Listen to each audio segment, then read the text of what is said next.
तो आज हम इस वीडियो में 2022 में आई मिस्ट्री थ्रिलर मूवी फ्रेडी का एक्सप्लेनेशन करने वाले हैं। इस मूवी में लीड रोल में आपको कार्तिक आर्यन देखने को मिलने वाले हैं।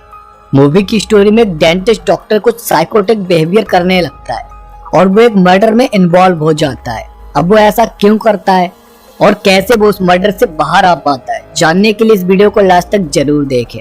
साथ ही चैनल को सब्सक्राइब जरूर कर लें। यहाँ पर आपको न्यू मूवीज के एक्सप्लेनेशन मिलते रहते हैं। तो चलिए बिना किसी देरी के मूवी शुरू करते हैं। मूवी की स्टार्टिंग में हम एक डेंटिस्ट डॉक्टर फ्रेडी को देख पाते हैं, जो एक इंट्रोवर्ट पर्सन होता है, यानी उसके पास फ्रेंड्स नहीं होते हैं। फ्रेंड के नाम पर उसके पास एक टर्टल था जिसका नाम उसने हार्डी रखा हुआ था और फ्रेडी अक्सर अपने दिल की बात उससे ही करता रहता था। फ्रेडी की फैमिली में उसके पेरेंट्स नहीं थे, सिर्फ एक पर्सेस नाम की आंटी थी जिसे उसकी शादी की बहुत फिक्र रहती थी और इसीलिए फ्रेडी कई सारी लड़कियों से मिलता रहता था जो उसे शादी.com वेबसाइट से मिलती थी। पर हर लड़की फ्रेडी के बिहेवियर की वजह से उसे पसंद नहीं करती थी और इस तरह वो सिर्फ लड़कियां ढूंढता ही जा रहा था पर अपना घर नहीं बसा पा रहा था। यहाँ तक कि कोई लड़की उसकी गर्लफ्रेंड भी बनना नहीं चाहती थी। हालांकि वो बहुत इनोसेंट और साई नेचर का पर्सन था, पर आजकल की लड़कियों को तो छपरी लौंडे ही पसंद आते हैं और इस तरह कुछ लड़कियां तो अपने फ्रेंड्स के साथ मिलकर उसका मजाक भी बनाती रहती थी। इससे फ्रेडी को बुरा तो लगता था पर वो चुप ही रहता था। वो बचपन से ही बहुत साई नेचर का पर्सन था। एक दिन एक पार्टी में फ्रेडी की आंटी ने कहा कि वो किसी भी लड़की से बात करके उसे अप्रोच करने की कोशिश करे, पर फ्रेडी की हिम्मत ही नहीं हो रही थी किसी से भी बात करने की। पर तभी उसे एक लड़की ब्लू साड़ी में दिखाई दी जो बहुत सुंदर लग रही थी और तब आंटी के कहने पर फ्रेडी उससे बात करने के लिए गया। उस लड़की का नाम कायनाज था। फ्रेडी हिम्मत करके उससे फ्लर्ट करने ही वाला था कि तभी वहां पर कायनाज का हस्बैंड रुस्तम आ गया और जब उसने कायनाज को फ्रेडी से बात करते हुए देखा तो वो कायनाज पर गुस्सा होने लगा और फ्रेडी को धक्का मारकर वहां से चला गया। रुस्तम एक रेस्टोरेंट ऑन करता था और अपनी वाइफ कायनाज के साथ बहुत ही पजेसिव था। वो हर टाइम उसे बस टॉर्चर ही करता रहता था। पर इस इंसिडेंट के बाद से फ्रेडी को कायनाज पसंद आ गई और वो उसके सपने देखने लगा। उसके बाद नेक्स्ट डे कायनाज फ्रेडी के क्लिनिक में आई अपने विजडम टूथ को एक्सट्रैक्ट कराने के लिए और उसे अपने क्लिनिक में देखकर फ्रेडी एकदम से शॉक हो गया, क्योंकि उसने कभी एक्सपेक्ट भी नहीं किया था कि कायनाज से उसकी दोबारा मुलाकात भी हो सकती है। वहाँ पर फ्रेडी ने कायनाज के टूथ को चेक किया और एक्सरे के बाद नेक्स्ट डे क्लिनिक आने को बोला। इसी बीच उसने कायनाज के साथ अपनी फ्यूचर लाइफ को भी इमेजिन कर लिया, जिसमें उसने कायनाज से शादी कर ली होती है और उसके पास एक बच्ची भी होती है। अब नेक्स्ट डे कायनाज डॉक्टर फ्रेडी के पास आती है, जहाँ पर फ्रेडी उसे जनरल एनेस्थीसिया देकर उसका एक्सट्रैक्शन करता है ताकि उसे बिल्कुल भी दर्द महसूस नहीं हो। यहाँ पर फ्रेडी कायनाज से प्यार करने लगा था और इसीलिए रात को वो कायनाज के घर के बाहर पहुंच जाता है, क्योंकि उसने उसके एप्लीकेशन फॉर्म से उसका एड्रेस निकाल लिया था। वहाँ पर वो देखता है कि कायनाज का हस्बैंड रुस्तम उसे मार रहा होता है, क्योंकि वो घर पर लेट आई थी और उसने खाना भी नहीं बनाया था। रुस्तम हर छोटी बात पर उसे मारने लगता था। यह देखकर फ्रेडी को बहुत गुस्सा आता है, पर वो चाहकर भी कुछ नहीं कर पाता है और गुस्से में वहाँ से चला जाता है। तभी वो रात को एक सपना देखता है जो कि उसके बचपन का एक इंसिडेंट होता है, जिसमें उसके फादर ने उसकी माँ को गोली मारकर शूट कर दिया होता है। दरअसल उसकी माँ किसी के साथ अफेयर में थी और वो फ्रेडी को साथ लेकर वहाँ से चली जाना चाहती थी। पर जब इस बारे में फ्रेडी के फादर को पता चला था तो उन्होंने उसकी माँ को मार दिया था और तभी से ही फ्रेडी का बिहेवियर इस तरह का इंट्रोवर्ट हो गया था। उधर चोट की वजह से कायनाज फ्रेडी के क्लिनिक नहीं आ पाती है, इसलिए फ्रेडी उसे कॉल करके एक पार्क में मिलने को बुलाता है, जहां वो उससे उसके फेस की चोट के बारे में पूछता है और उसे पता चलता है कि उसके हस्बैंड ने फिर से उसे मारा था। वहां पर वो दोनों साथ में आइसक्रीम खाते हैं और उनके बीच थोड़ी नजदीकियां बढ़ जाती हैं।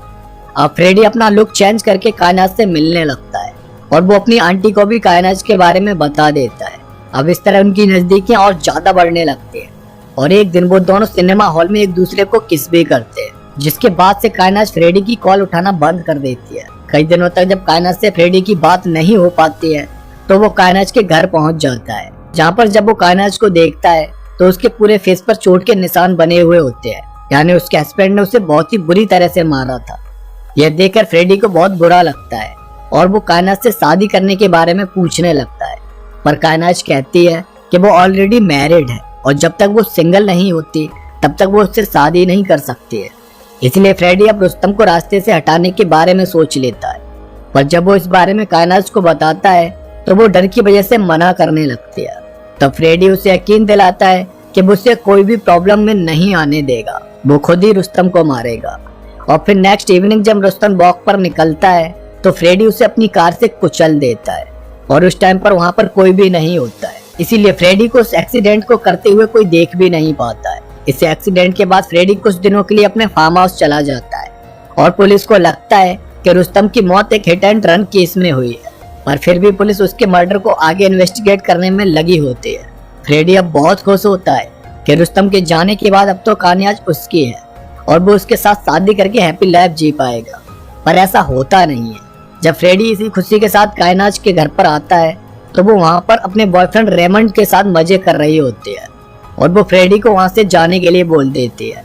तब फ्रेडी को समझ आता है कि कायनात ने रुस्तम को अपने रास्ते से हटाने के लिए सब नाटक किया था और उसने फ्रेडी का सिर्फ यूज किया था ताकि वो रुस्तम की मौत के बाद उसके रेस्टोरेंट की मालिक बन जाए और अपने बॉयफ्रेंड रेमंड के साथ मजे कर सके। उसके दिल में फ्रेडी के लिए कोई भी प्यार नहीं था। यह सुनकर फ्रेडी की आंखों में आंसू आ जाते हैं और वो उससे माफी मांगने को कहता है, जिस पर रेमंड उसे मारने लगता है और कायनात उसे खुद से दूर रहने की बोलकर धक्के मारकर वहां से भगा देती है।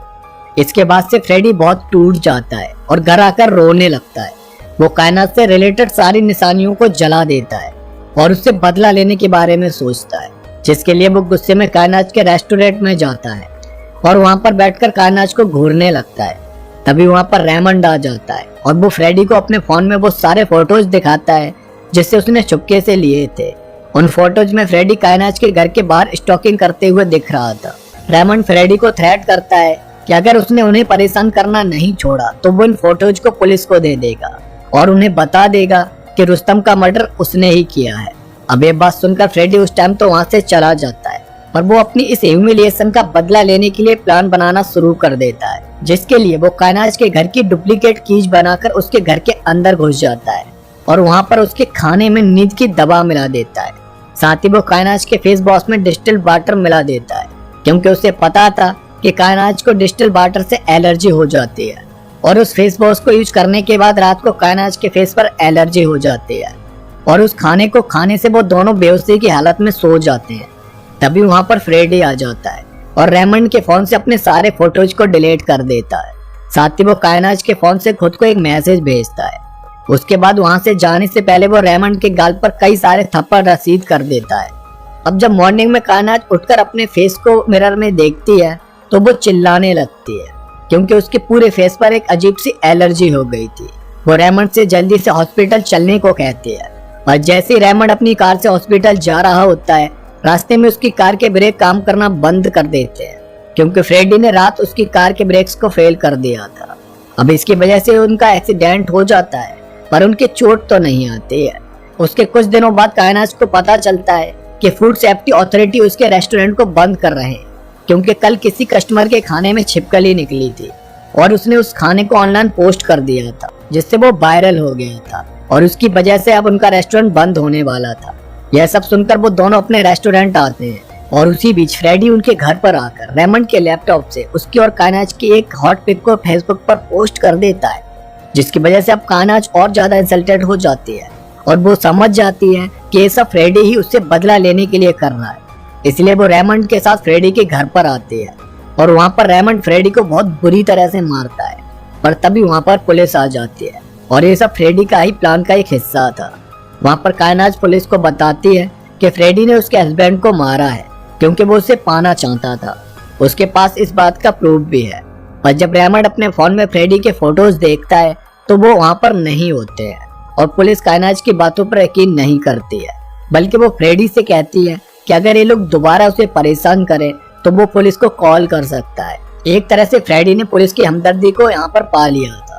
अब इसके बाद कायनात भी फ्रेडी से बदला लेने के बारे में सोच लेती है और जब फ्रेडी अपने घर पर आता है तो वहाँ पर उसे सारा सामान बिखरा हुआ मिलता है। साथ ही गेट के बाहर उसे एक बुलेट भी मिलती है और वो समझ जाता है कि ये सब कायनात और रेमंड का ही काम है। इसलिए वो कायनात को फोन करके बोल देता है कि उसने भी उसके घर में एक स्नेक को छोड़ा है। अब ये सुनकर कायनात बहुत डर जाती है और वो हर जगह स्नेक को ढूंढने लगती है, पर स्नेक उन्हें कहीं भी नहीं मिलता है। इसलिए वो एक लॉज में जाकर रात बिताते हैं, पर तभी वो दोनों फ्रेडी को कॉल करके बताते हैं कि उन्होंने उसके घर से उसके फ्रेंड टर्टल को चुरा लिया था और उसे मारकर उसका सूप पी लिया था। यह सुनकर फ्रेडी डरते हुए अपने घर की सीसीटीवी फुटेजेस चेक करता है तो वाकई में रेमंड हार्डी को अपने साथ ले जा रहा होता है। यह जानने के बाद फ्रेडी बहुत सैड हो जाता है क्योंकि उसकी लाइफ में एक हार्डी ही उसका सच्चा दोस्त था, पर इन लोगों ने उसे भी मार दिया था। इसीलिए अब उसके बदले की भावना और तेज हो जाती है और वो नेक्स्ट डे एक भिखारी के पास आता है जो कायनाज के घर के पास ही रहता था और वो उस भिखारी को कुछ पैसे देकर पुलिस के पास जाकर स्टेटमेंट देने को कहता है कि उसने एक कार को एक आदमी को कुचलते हुए देखा था। वो वहां पर उस कार का नंबर भी बता देता है जो कि फ्रेडी की कार का ही होता है। इसलिए पुलिस फ्रेडी के पास आकर इंक्वायरी करने लगती है, जहां पर फ्रेडी उन्हें बताता है कि वो कार तो उसकी ही थी, पर उस दिन वो उस कार को चला नहीं रहा था। दरअसल उस दिन कायनाज की कार खराब हो गई थी, इसीलिए उसने अपने बॉयफ्रेंड रेमंड को फ्रेडी के पास उसकी कार लेने के लिए भेजा था। उसे नहीं पता था कि वो लोग उसकी कार से किसी का एक्सीडेंट करने वाले हैं, पर जब उसे इस बात का पता चला तो उसने सब कुछ पुलिस को बताने को कायनाज से कहा। तब कायनाज ने उसे एक मैसेज करके थ्रेट किया और उस मैसेज में लिखा था कि अगर उसने पुलिस को बताया कि उन्होंने उसकी कार ली थी तो वो उसे मार देंगे। और ये वही मैसेज था जो फ्रेडी ने कायनाज के फोन से खुद को भेजा था ताकि वो रुस्तम के मर्डर केस में कायनाज और उसके बॉयफ्रेंड रेमंड को फंसा सके। वो पहले ही अपने प्लान को डिसाइड कर चुका था कि उसे आगे क्या करना है। साथ ही फ्रेडी पुलिस को उस दिन की सीसीटीवी फुटेजेस भी दिखाता है जिस दिन रेमंड फ्रेडी के घर से हार्डी को चुरा कर ले जा रहा था। इन सब एविडेंस के बाद पुलिस का शक अब काइजन और उसके बॉयफ्रेंड पर जाता है और इसीलिए पुलिस नेक्स्ट डे काइजन को कॉल करके पुलिस स्टेशन आने के लिए कहती है। दूसरी तरफ फ्रेडी अपने फार्म हाउस के लिए निकल पड़ता है, जहां रास्ते में वो काइजन को कॉल करता है और उसे बता देता है कि उसने पुलिस को उनके बारे में सब कुछ बता दिया है और उसके पास इतने एविडेंस हैं कि वो उन दोनों को अरेस्ट करा सकता है। इसीलिए अगर वो ये सब रोकना चाहती है तो वो एक बार उसके सामने आकर उससे माफी मांग ले। अब पुलिस से बचने के लिए काइजन इसके लिए एग्री हो जाती है और फ्रेडी के कहने पर वो एक सूटकेस के साथ उसके फार्म हाउस के लिए निकल पड़ते हैं, जहां पर वो दोनों फ्रेडी को मारने के बारे में सोचते हैं और एक बार वो फ्रेडी की ही गन से उसे मारने की कोशिश भी करते हैं, पर उस गन में बुलेट नहीं होती है और फ्रेडी उन दोनों को बेहोश करके टेबल से बांध देता है जहां पर वो उन्हें टॉर्चर करने वाला था। वहां पर फ्रेडी काइजन से कहता है कि उसने उससे सच्चा वाला प्यार किया था, पर उसने उसके साथ चीट किया। साथ ही उसके सबसे अच्छे फ्रेंड हार्डी को भी उन्होंने मार दिया, जिसकी सजा उन्हें अब जरूर मिलेगी। उसके बाद वो काइजन और रेमंड के सारे दूध को उखाड़ लेता है और फिर उन दोनों को अपने फार्म हाउस के पीछे जिंदा दफना देता है। और उधर पुलिस जब काइजन के घर के बाहर लगी सीसीटीवी फुटेजेस को चेक करती है तो उसमें उन्हें काइजन और रेमंड एक सूटकेस के साथ कहीं जाते हुए दिखाई देते हैं, जिससे उन्हें लगता है कि पुलिस के डर की वजह से वो दोनों वहां से भाग गए। और इसी के साथ इस मूवी की भी एंडिंग हो जाती है। तो दोस्तों, आपको ये मूवी कैसी लगी कमेंट करके जरूर बताना। साथ ही चैनल को सब्सक्राइब करके वीडियो को लाइक भी कर देना। मुझे ये मूवी ज्यादा खास नहीं लगी क्योंकि मुझे लगा था कि ये मूवी कोई सीरियल किलिंग पर बेस्ड होगी, पर ऐसा कुछ खास मुझे इस मूवी में देखने को नहीं मिला। बाकी आप अपने थॉट्स कमेंट में बता सकते हैं। तो इसी के साथ मिलते हैं नेक्स्ट वीडियो में एक और न्यू मूवी के साथ। तब तक के लिए जय हिंद।